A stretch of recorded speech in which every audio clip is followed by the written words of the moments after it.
on News Channel 6, brought to you by Hickson Roofing. Some places in the CSRA will be very wet this week, while others stay dry. But all of us will get a taste of the cooler temperatures to finish off the month of July. I'll have all those details coming up. Live from Television Park, this is WJBF News Channel 6 at 5:30. Good evening, everyone. I'm Dee Griffin. Thanks so much for joining us. Topping today's headlines, it's the first day of school for students in Aiken County. Leaders say everything is running smoothly as 23,000 students head back to class. While a cell phone ban can hit classrooms in 2025, the policy remains the same for now. The next break for Aiken County school students will be a long weekend from August 30th to September 2nd, and that is for Labor Day. Plus, Edgefield County students are heading back to school too, but with new technology. It's called C-Space, and it's offered at the Career Center. Courses there are specific to careers students may have right out of high school. It's aimed to offer more hands-on support. The district is also partnering with Self Regional Medical in Greenwood as part of their Health Sciences Academy. And President Biden drops out and countdown continues in South Carolina, where police in Spartanburg are investigating a series of storage break-ins. Scarlett Lizjack has more on how to keep your items safe. The Spartanburg police are investigating a string of storage break-ins. We're told officers responded to Storage Rentals of America's East Main location on Saturday. Police say the facility gave them a list of 19 units that were burglarized. The way the area is set up, sometimes it can't be seen from the street, and it looks like the suspect or the people who are breaking in are cutting holes into the backside of the fence. And so once they cut those holes in the backside of the fence, they can't be seen from the roadway, and then they're able to break into the storage units. Police say it's unclear when the break-ins happened. We don't know if they happen over a period of time or if they all happened the same day because they weren't reported. And so that's something that's really important for people who rent storage units to understand that from time to time you need to go and check on your unit. If they're not checking it on a regular basis, they may not go back and check for another 3, 4 months, 6 months, or a year, and that's when they discover they have some things missing. Police say in cases like this one, it's hard for renters to know exactly what was stolen. So what's really important for someone to realize is if they're going to rent a unit is when they put their things in there, they need to inventory that. So if you have a television that you want to use later on, we suggest that you have a photograph of that, and not only a photograph, maybe a video, and also a serial number recorded of the information that you have in your storage unit. Police also recommend that renters invest in locks specifically designed for storage units and even their own cameras. A person could actually put a small camera inside the unit themselves, maybe a deer camera or something like that, and then that way if someone does break into it, it's alerted to them. They get that alert notification that someone's in their unit.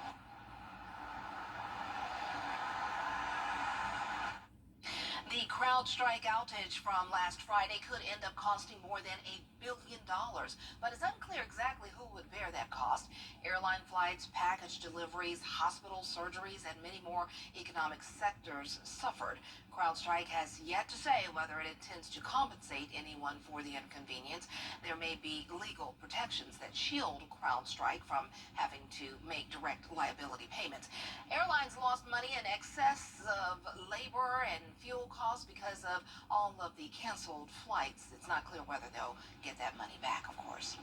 Well, time now for our first check of our weather, and Chief Meteorologist Jenna Petracci joins us now, and it was a nice day, and could have been worse for July. We could be up in the 100s, but we weren't. That's right. We've had enough of that so far this summer, so it's only fair we get a break as we go into the last few days of July. Yes, we have. It's feeling great outside. It is. Upper 80s is not bad at all. Of course, with the humidity, it is feeling hotter than that. We'll get into that. But overall, not bad and not much rain to worry about. Here's the latest on Live Viper 6.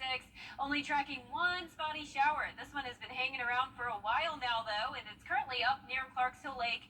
No lightning with this at the moment, but just be aware that the storm could get stronger, so I would stay off the water until it passes. Here's a look at our Terry Lambert Hyundai Skyview Cam over at SRP Park, looking into Augusta. Puffy cumulus clouds, but a nice dry evening with temperatures in the upper 80s to around 90 degrees. Only 88 in Swainsboro, right at 90 in Augusta, 91 in Aiken. Barnwell, you're at 90 degrees. Wrightsville at 90 as well, and 87 in Lincolnton. Our heat index is feeling like 103 in Bamberg, so that is our hot spot today. today. Other places in those mid to upper 90s, so not a bad heat index today. Nothing too dangerous to worry about. And the winds are coming in from the south. A warm breeze up to 9 miles per hour in Augusta, 8 in Aiken and Barnwell. Waynesboro also at those 8-mile-per-hour winds. And as for the satellite and radar, we are seeing scattered showers and storms all across the southeast with more activity out towards the west along that low pressure. Now, it all depends on the placement of this front. So if it was further towards our south, we would definitely see more rain today, but overall keeping things mostly dry as that front is still well to our north. So partly cloudy tonight with temperatures going down to 84 by 8 o'clock, low 80s by 9 o'clock, and a lot of high temperatures in the upper 80s expected this week. I'll have all the details on that coming up shortly, but back to you, Dee. All right, we'll see you then. Thanks so much. Well, this is the first full day of Vice President Kamala Harris. Stay with us. We have what's trending in the sciences and in the entertainment world next. And tonight will be mostly dry other than a stray shower or two, but those rain chances are going up later on this week as the temperatures continue to go down. I'll have all those details coming up. Augusta, Georgia. Book direct flights to Washington, D.C. at flyags.com. Welcome back, everyone. It's time now for a look at what's trending. Scientists have found some type of life on Venus. While people still can't survive the 870-degree temperatures, traces of ammonia and phosphine were found in the clouds surrounding the planet. The same compounds are found on Earth as decaying organic matter. The possible explanation is that it comes from microbes. There you have it. Weird Al Yankovic is back in with the medley of 14 popular songs performed as a polka. Check out his song Polka Mania.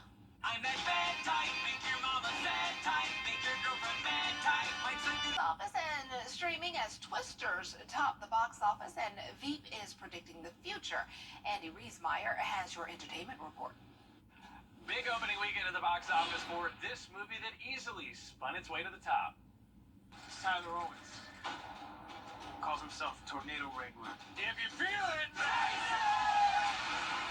I said if you feel it,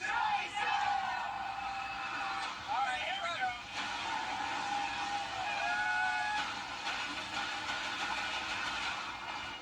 Oh, she's perfect.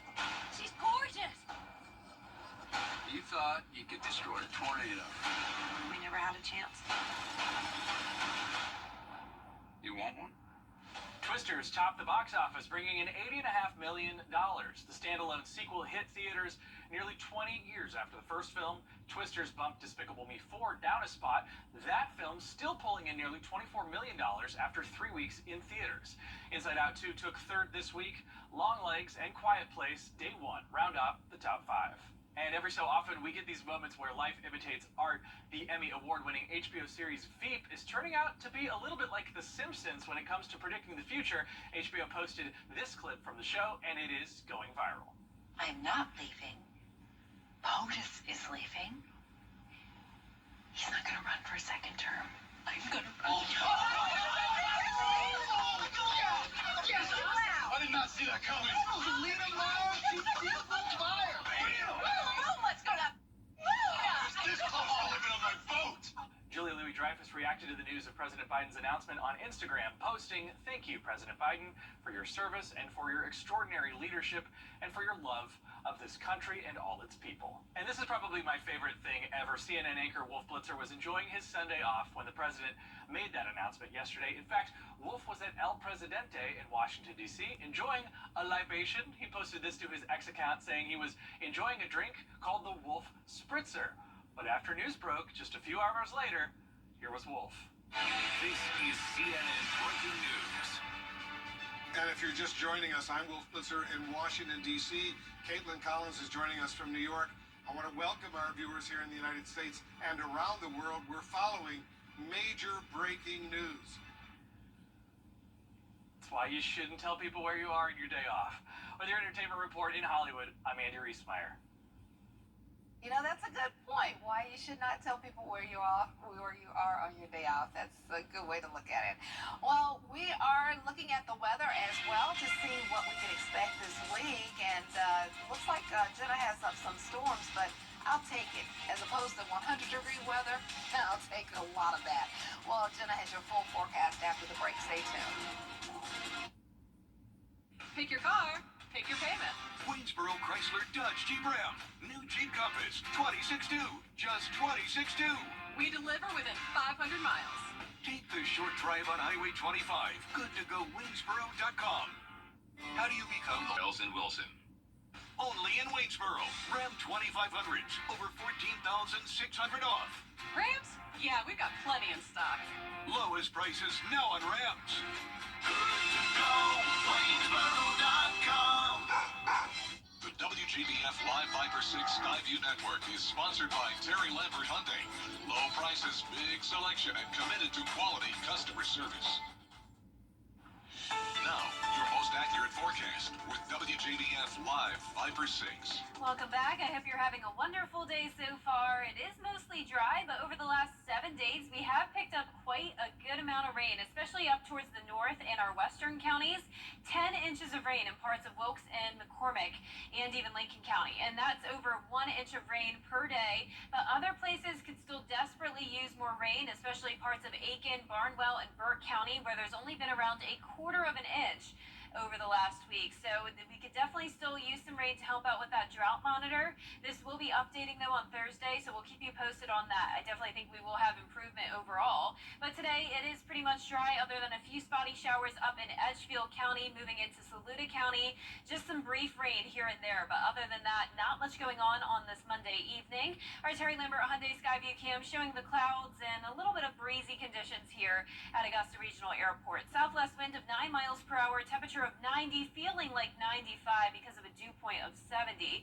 Humidity around the 50% range. Upper 80s for the most part today, and a lot of us at that 90-degree mark. 89 in Sparta, 85 in Washington. Saluda and Bamberg are our hot spots at 92, 90 in Allendale, and 91 in Sylvania.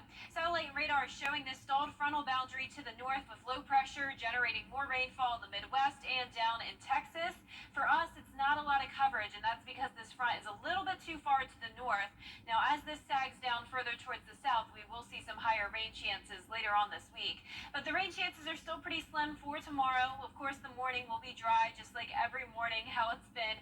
It's really the afternoon and evening where we start to see some of those storms fire up, and it will still be feeling pretty hot tomorrow with a heat index up to around 102, right at that triple-digit mark on Wednesday. But notice as the temperatures drop into the upper 80s, it will only be feeling like the low to mid-90s to finish off the week. That will partly be due to all the rain moving in, so as of now, just a 30% chance tomorrow, but 60% for Wednesday, 70% for Thursday, and even into this weekend, a decent chance of rain, but not enough to cancel your plans. So overall, pretty good forecast for us this week. I know a lot of us want the rain, and it doesn't look like we'll get much of it tonight. Possibly a few spotty showers here and there, but definitely dry as we go into the overnight hours and for the start of your Tuesday morning. Just the cloud cover, but then in the afternoon, a few storms will start to fire up, and this will continue all the way into Tuesday night. So a better chance of rain really is around midnight going into Wednesday, but then by Wednesday morning we are dry again, and then overall better rain coverage Wednesday evening. So there is a marginal risk of excessive rainfall for Wednesday, so we'll be watching for those minor flooding concerns.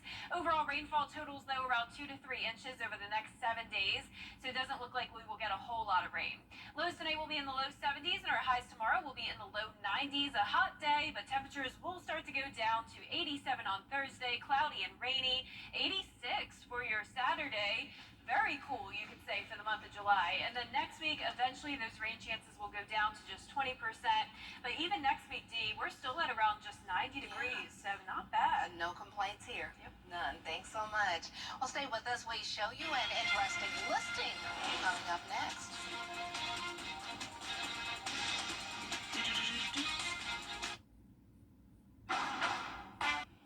A rare real estate opportunity just became available. This is the southernmost home in the continental United States. It's a 4,000 square foot mansion in Key West, Florida. It sits where the Atlantic Ocean meets the Gulf of Mexico. It's right next to the famous southernmost point landmark that reads, "North America begins here." The home listed at $18.5 million. If I win the lottery, that's going to be my spot. Ah, that is nice. Oh, beautiful. Just even looking at the pictures. Really nice. Well, thanks so much for joining us for your news at 5:30. Stay with us. Brad and Jenny have your news at 6. They'll have more local reaction to the